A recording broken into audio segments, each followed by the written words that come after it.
Hi, I am Dhruv and I'm going to present you our work, How You Feeling, Learning Emotions and Mental States in Movie Scenes. This work is done along with Aditya and Makarand at CVIT Lab at IIIT Hyderabad, India. Our goal is to jointly predict multi-label emotions for scene and individual characters from a given movie clip. We used movie graphs dataset for its rich emotion annotations.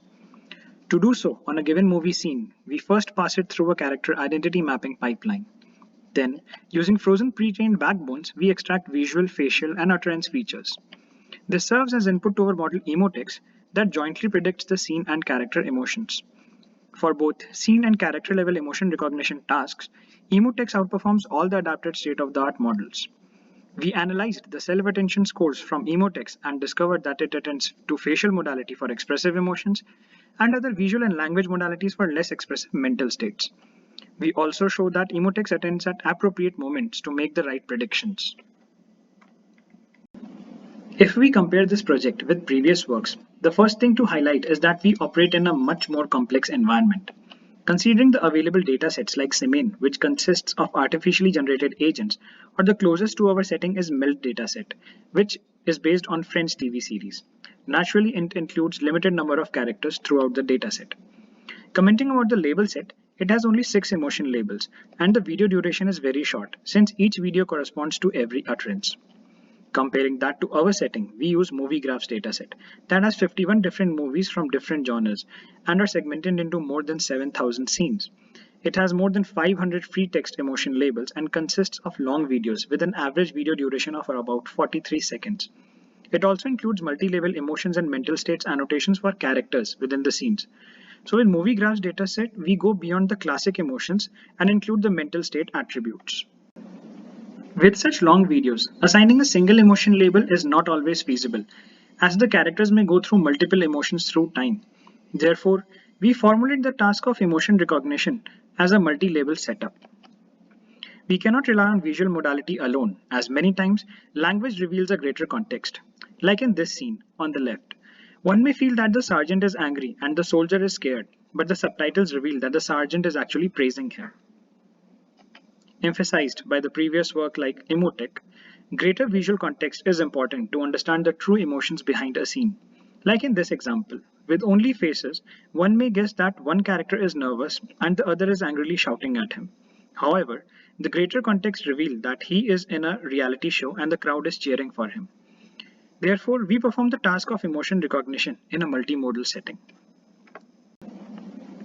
To summarize our evaluation setup, we evaluate our model on top 10 and 25 frequent emotion labels, along with the mapping of 181 emotion labels into 26 emotic classes. We tackle a novel task of jointly predicting the scene and individual character emotions and mental states. We formulate the emotion recognition task as a multi-label setup and implement it in a multimodal setting. Now let's dive into our approach, our model Emotex. As briefly mentioned before, we pass a given movie scene through a character mapping pipeline. This includes character detection using MTCNN algorithm. These detections are then tracked using SORT algorithm. Then these tracks are clustered using C1C algorithm. The required feature vectors for clustering are extracted using ResNet50 pre-trained on VGG face dataset.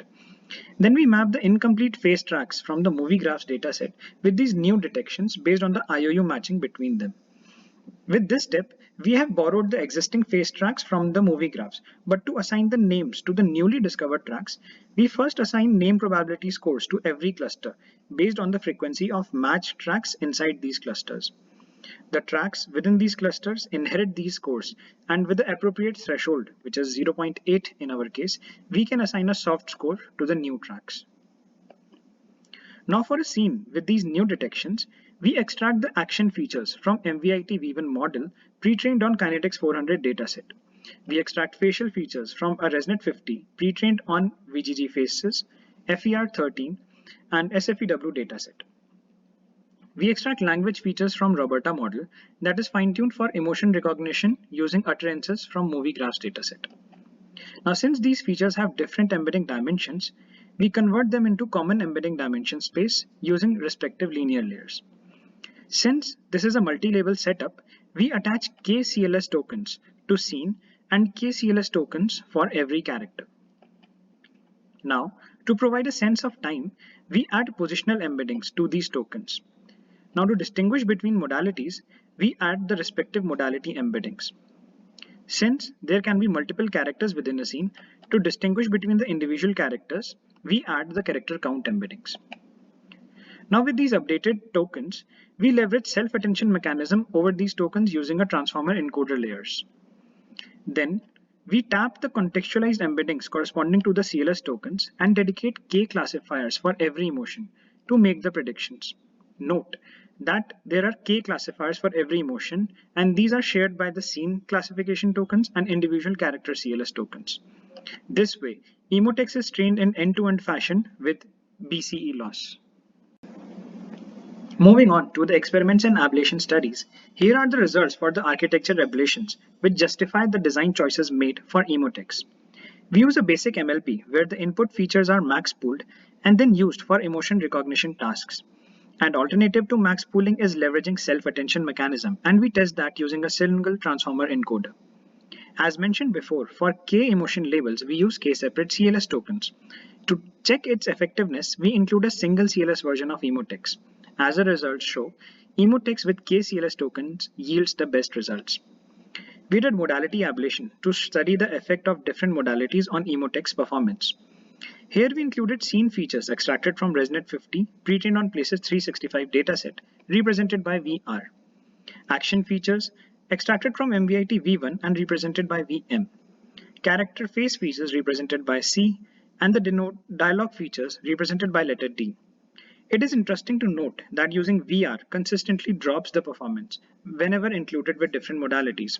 However, using the action features instead, we observe a consistent increase in the performance. This reflects that the combination of multiple modalities may complement each other. However, the choice of feature backbone is important.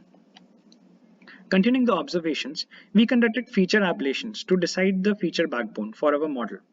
Results conclude that using MVIT V1 for action features, ResNet 50 pre-trained on VGG face, FER13 and SFEW for faces, and a fine-tuned Roberta for dialogue yields the best results.